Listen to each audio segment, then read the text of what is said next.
Hai, selamat datang kembali di The King Education. Di bab pertama, kita sudah mempelajari sosiologi tentang ilmu pengetahuan. Dari bab tersebut, kita tahu bahwa objek kajian sosiologi yang utama adalah hubungan sosial atau interaksi sosial. Jadi, hari ini kita akan membahas tentang bab interaksi sosial. Oke? Apa saja yang akan kita pelajari di bab ini? Yang pertama, kita akan mempelajari konsep dan syarat interaksi sosial. Yang kedua, kita akan mempelajari teori interaksi sosial. Ketiga, faktor interaksi sosial. Keempat, bentuk interaksi sosial. Dan nanti terakhir kita akan belajar untuk membahas latihan-latihan soal yang berhubungan dengan materi interaksi sosial. Oke, di subbab pertama, tentang konsep dan syarat interaksi sosial. Menurut Kimball Young dan Raymond W. Mack, interaksi sosial adalah hubungan-hubungan sosial yang dinamis dan menyangkut hubungan antar individu dengan kelompok, maupun antara kelompok dengan kelompok yang lain. Sedangkan menurut Murdiatmoko dan Handayani, interaksi sosial adalah hubungan antar manusia yang menghasilkan suatu proses pengaruh mempengaruhi yang menghasilkan hubungan tetap dan pada akhirnya memungkinkan pembentukan struktur sosial.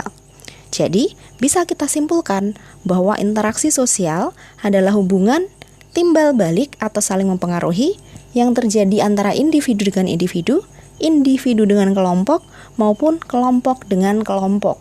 Jadi konsepnya cukup simpel ya. Semua bentuk hubungan yang sifatnya timbal balik antara individu dengan individu dengan kelompok maupun kelompok dengan kelompok itu disebut sebagai interaksi sosial. Kemudian apa saja ciri-ciri dari interaksi sosial? Menurut Charles P. Loomis, interaksi sosial memiliki ciri-ciri yang pertama, jumlah pelakunya 2 orang atau lebih. Karena hubungan sosial tidak bisa dilakukan oleh 1 orang, jadi minimal 2 orang atau lebih.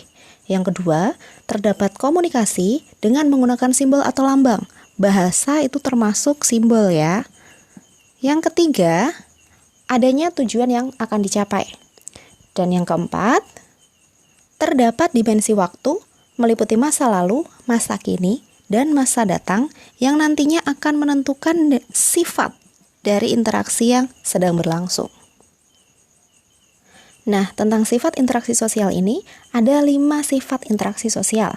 Yang pertama, eksidental dan tidak direncanakan.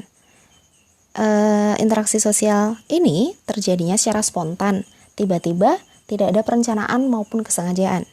Yang kedua, sifatnya adalah berulang. Terjadinya secara berulang-ulang karena sering terjadi kontak. Yang ketiga, sifatnya adalah teratur. Terjadinya secara rutin dengan pola yang sama dan terjadi secara konsisten. Yang keempat, direncanakan. Berarti terjadi karena ada suatu perencanaan tertentu atau adanya kesengajaan. Dan yang terakhir adalah resiprokal. Resiprokal artinya adalah timbal balik. Jadi membutuhkan adanya aksi dan ada reaksi. Apa saja syarat interaksi sosial? Interaksi sosial bisa terjadi ketika memenuhi 2 syarat. Yang pertama adalah kontak sosial, dan yang kedua adalah komunikasi. Kontak dalam sosiologi tidak hanya berarti saling menyentuh secara fisik atau berhadapan secara langsung. Kontak itu bisa terjadi melalui perantara atau media, seperti melalui telepon, radio, surat kabar, atau media sosial. Kontak sosial terjadi ketika individu atau kelompok saling berhubungan, terdapat aksi dan reaksi. Berdasarkan prosesnya, kontak dibedakan menjadi 2, yaitu kontak primer dan kontak sekunder. Kontak primer adalah kontak yang terjadi secara langsung, secara tatap muka, face to face. Sedangkan kontak sekunder terjadi melalui media atau pihak ketiga. Nah, syarat yang kedua adalah komunikasi. Komunikasi merupakan proses penyampaian dan penerimaan pesan dari satu pihak kepada pihak lain yang terdiri dari 5 unsur. Yang pertama adalah komunikator. Komunikator itu pihak yang menyampaikan pesan. Yang kedua adalah pesan. Ketiga adanya media. Keempat, adanya komunikan. Komunikan ini pihak yang menerima pesan. Dan yang kelima adalah tanggapan atau respon. Nah, bedanya antara kontak dengan komunikasi jelas ya. Dalam kontak itu belum ada pesan yang disampaikan, sedangkan dalam komunikasi sudah ada pesan yang disampaikan. Bentuk komunikasi ada banyak ya, ada komunikasi verbal, ada juga komunikasi nonverbal. Kalau verbal itu berarti lisan, kalau nonverbal berarti tulisan atau non-lisan. Ada juga komunikasi primer dan sekunder, hampir mirip dengan kontak primer dan sekunder. Kalau kontak primer itu dilakukan secara tatap muka, komunikasi juga dilakukan secara tatap muka. Begitu pula yang sekunder. Komunikasi sekunder dilakukan melalui adanya perantara atau media. Ada juga komunikasi langsung dan komunikasi tidak langsung. Komunikasi langsung itu sama dengan komunikasi yang primer, berarti dilakukan secara tatap muka. Sedangkan komunikasi tidak langsung dilakukan melalui pihak ketiga. Disampaikan dulu kepada pihak ketiga, baru disampaikan kepada pihak yang dimaksud. Jadi harus diingat bahwa interaksi sosial bisa terjadi ketika memenuhi dua syarat, yaitu adanya kontak dan komunikasi. Selanjutnya kita bahas contoh soal pertama. Suatu interaksi sosial yang terjadi dalam masyarakat selalu diawali dengan A. Hubungan sosial, B. Jalinan sosial, C. Kehidupan sosial, D. Kontak sosial, dan E. Pekerjaan sosial. Baru saja kita bahas ya, bahwa interaksi bisa terjadi ketika memenuhi dua syarat, yaitu kontak sosial dan komunikasi. Yang dimaksud kontak ini contohnya apa saja? Misalnya bersalaman, kemudian melambaikan tangan, itu juga termasuk bentuk kontak. Lalu bentuk komunikasi, ketika sudah ada penyampaian pesan, sudah mengobrol, sudah berbincang-bincang, itu baru disebut komunikasi. Jadi jelas, karena yang ditanyakan diawali dengan, berarti jawabannya adalah D. Kontak sosial. Subbab kedua, teori interaksi sosial.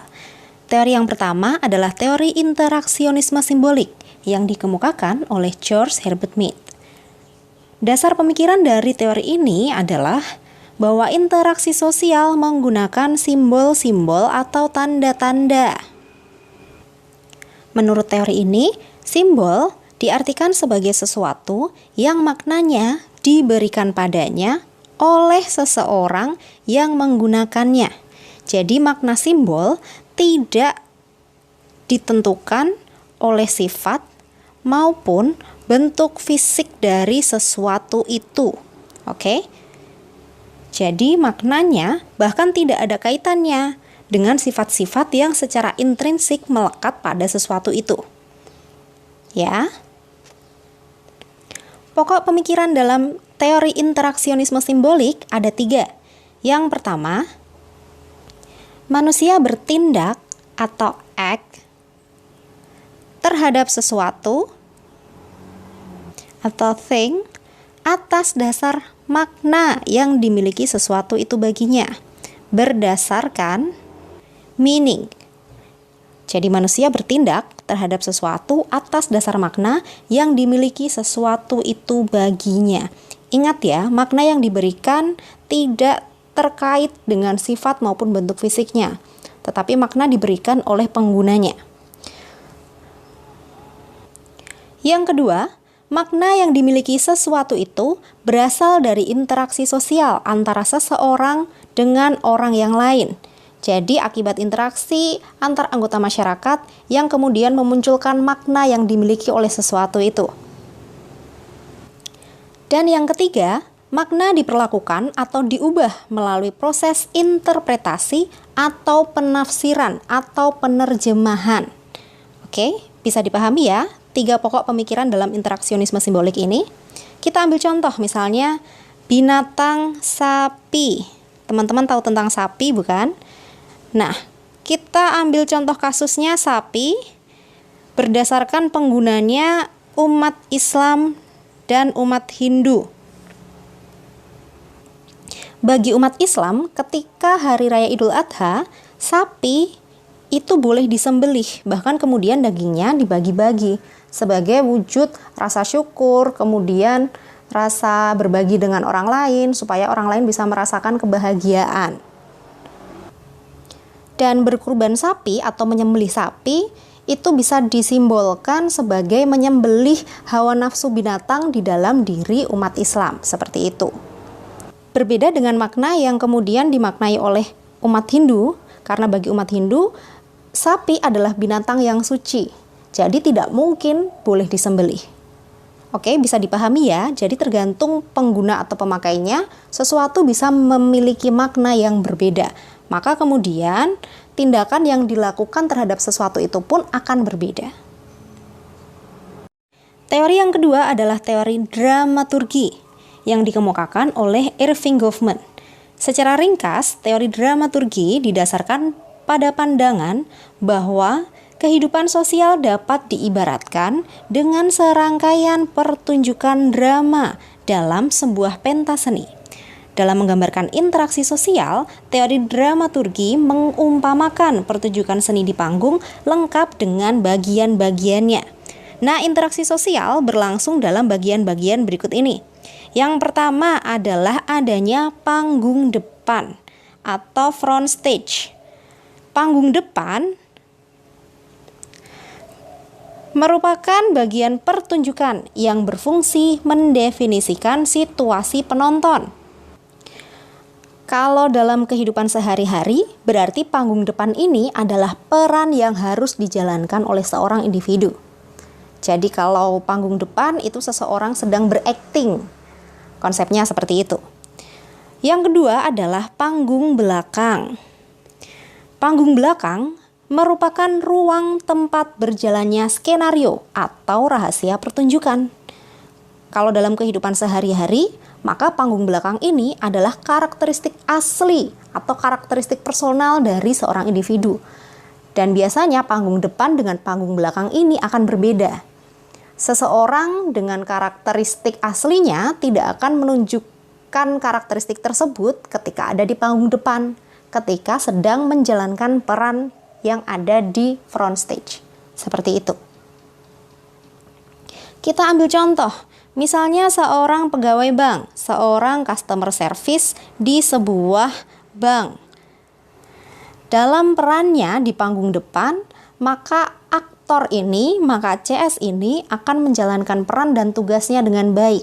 Misalnya menyambut nasabah dengan sangat ramah, kemudian mempersilahkan dengan ramah, menjelaskan segala hal secara detail, kemudian intinya yang dilakukan adalah sesuai dengan SOP yang memang harus dijalankan sesuai dengan perannya tadi. Di mana CS bank tersebut tidak bisa menunjukkan karakteristik personal asli yang dimiliki olehnya. Seperti itu. Begitu pula seorang guru. Ketika ada di panggung depan, seorang guru tidak bisa menunjukkan karakteristik aslinya karena dia harus berperan sesuai dengan perannya sebagai seorang pendidik. Bisa dipahami ya? Teori yang ketiga adalah teori definisi situasi yang dikemukakan oleh William E. Thomas. Menurut teori definisi situasi, seseorang tidak segera memberikan reaksi ketika mendapatkan rangsangan atau pengaruh dari luar. Tindakan seseorang akan didahului suatu tahap penilaian atau pertimbangan. Thomas menyatakan bahwa apabila seseorang mendefinisikan situasi sebagai hal yang nyata, maka konsekuensinya nyata. Itu yang dinyatakan oleh Thomas. Pemikiran dalam teori definisi situasi antara lain, yang pertama, seseorang tidak segera memberikan reaksi ketika mendapatkan rangsangan dari luar. Kedua, tindakan seseorang akan selalu didahului suatu tahap penilaian atau pertimbangan. Dan yang ketiga, rangsangan dari luar akan diseleksi melalui proses pembuatan definisi atau penafsiran situasi. Kita ambil contoh begini, seorang perempuan yang mendapatkan catcalling. Teman-teman tahu istilah catcalling tidak? Catcalling itu seperti digoda-goda ketika lewat di cewek, seperti itulah. Atau selamat pagi mbak. Nah, itu namanya catcalling. Padahal biasanya orang-orang yang seperti itu adalah orang-orang yang tidak kenal. Itu istilahnya catcalling. Itu termasuk pelecehan loh ya. Jadi kalau teman-teman melihat tindakan seperti itu, jangan ditiru ya. Jadi seorang perempuan yang mendapatkan catcalling di sebuah jalanan sepi misalnya, dia akan memberikan suatu penilaian dulu. Dia akan melakukan seleksi dulu terhadap situasi itu. Apakah sapaan tersebut diartikan sebagai sesuatu yang tulus memang untuk menyapa, atau kemudian sekedar menggoda, atau bahkan malah ada nada-nada ancaman di situ? Nah, menurut teori definisi situasi, proses seleksi dengan pembuatan definisi atau penafsiran situasi ini kemudian akan berpengaruh terhadap proses reaksinya atau responnya. Ketika proses seleksi tersebut menghasilkan arti bahwa sapaan dari orang yang ada di jalanan sepi tersebut mengancam, maka respon yang akan dilakukan oleh si perempuan bukan kemudian membalas sapaan, tapi mungkin malah mempercepat jalannya, semacam itu. Jadi tergantung dari proses pembuatan definisi tadi ya. Sudah bisa dipahami? Kalau begitu kita akan latihan dengan soal nomor 2. Seorang pemain sepak bola mempelajari permainan lawannya melalui simbol yang memiliki makna tertentu. Proses pemaknaan ini dihasilkan melalui pendekatan A. Struktural fungsional, B. Struktural konflik, C. Pertukaran simbol, D. Interaksionisme simbolik, dan E. Sistem sosial.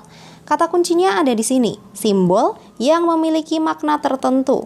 Ketika seorang pemain sepak bola, penggunanya adalah pemain sepak bola, mengartikan simbolnya tentu akan berbeda dengan orang awam, seperti itu ya. Teman-teman masih ingat interaksi sosial yang menggunakan simbol yang memiliki makna tertentu yang diberikan padanya oleh penggunanya atau pemakainya. Itu disebut perspektif apa? Ya, jawabannya adalah D, perspektif interaksionisme simbolik. Tadi baru saja kita pelajari ya. Subbab ketiga, faktor interaksi sosial. Sebagai sebuah hubungan sosial timbal balik, interaksi sosial digerakkan oleh faktor-faktor yang berasal dari luar diri individu.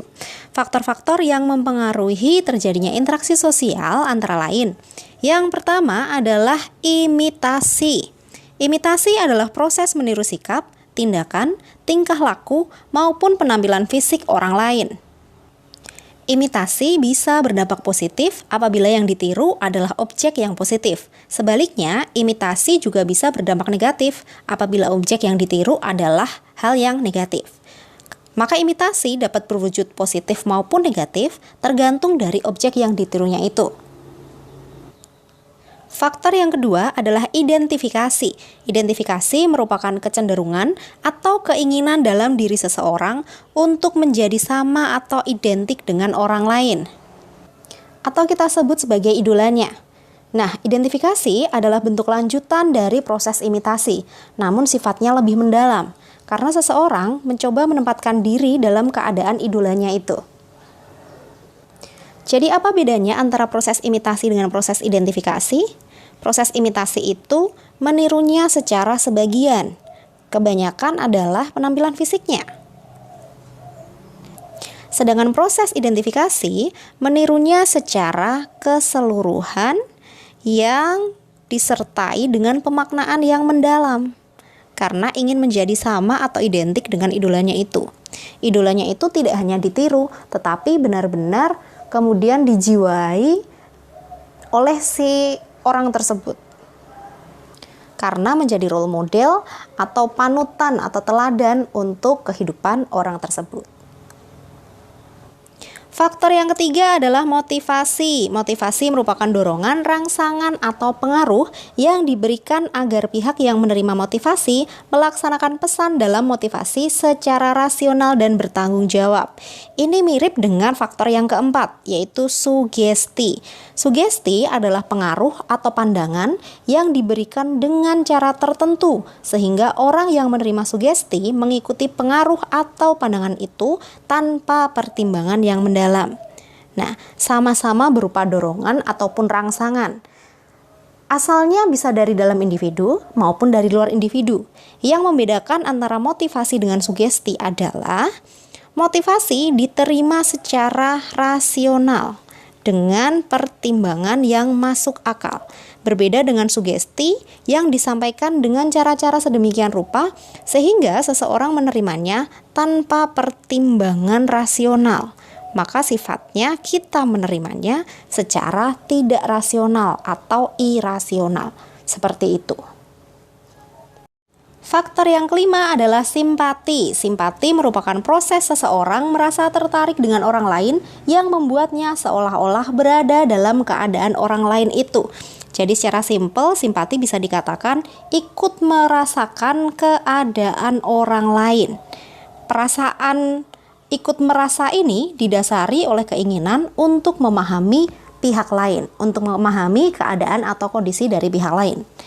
Ini mirip dengan faktor yang keenam, yakni empati. Empati merupakan kemampuan untuk merasakan keadaan orang lain yang diikuti dengan perasaan organisme tubuh atau tindak lanjut perbuatan. Jadi ketika simpati itu hanya ikut merasakan saja, maka empati sudah diikuti dengan perasaan organisme tubuh atau perbuatan. Jadi bisa dikatakan bahwa empati sifatnya lebih mendalam karena sudah ada tindak lanjut perbuatannya seperti itu. Nah, sekarang kita latihan soal nomor 3. Akibat hasutan yang bernuansa sara yang disebarkan melalui media sosial, timbul kebencian antar kelompok dalam masyarakat. Timbulnya kebencian dalam interaksi sosial ini didasari oleh faktor A. Aktualisasi, B. Imitasi, C. Sugesti, D. Simpati, dan E. Identifikasi. Aktualisasi tidak termasuk faktor interaksi ya, jadi jelas salah. Nah, kita cari kata kuncinya dulu. Hasutan yang bernuansa sara. Hasutan yang bernuansa sara yang disebarkan melalui media sosial. Disebarkannya melalui media sosial. Hasutan ini termasuk bentuk rangsangan atau pengaruh yang datangnya dari luar ya. Nah, kemudian rangsangan ini kita menerimanya secara rasional atau enggak? Ternyata hasutan ini menimbulkan kebencian antar kelompok dalam masyarakat. Berarti bisa dikategorikan bahwa hasutan ini merupakan rangsangan yang kita terima tanpa pertimbangan rasional. Maka bisa disebut sebagai faktor sugesti. Jawabannya adalah yang C. Ingat ya, sugesti dengan motivasi bedanya bukan positif atau negatifnya, ataupun dari luar atau dari dalamnya. Yang membedakan antara sugesti dengan motivasi adalah proses penerimaannya. Ketika tidak diterima tanpa pertimbangan rasional, maka disebut sebagai sugesti, sedangkan ketika diterima dengan pertimbangan yang rasional, itu merupakan motivasi. Oke?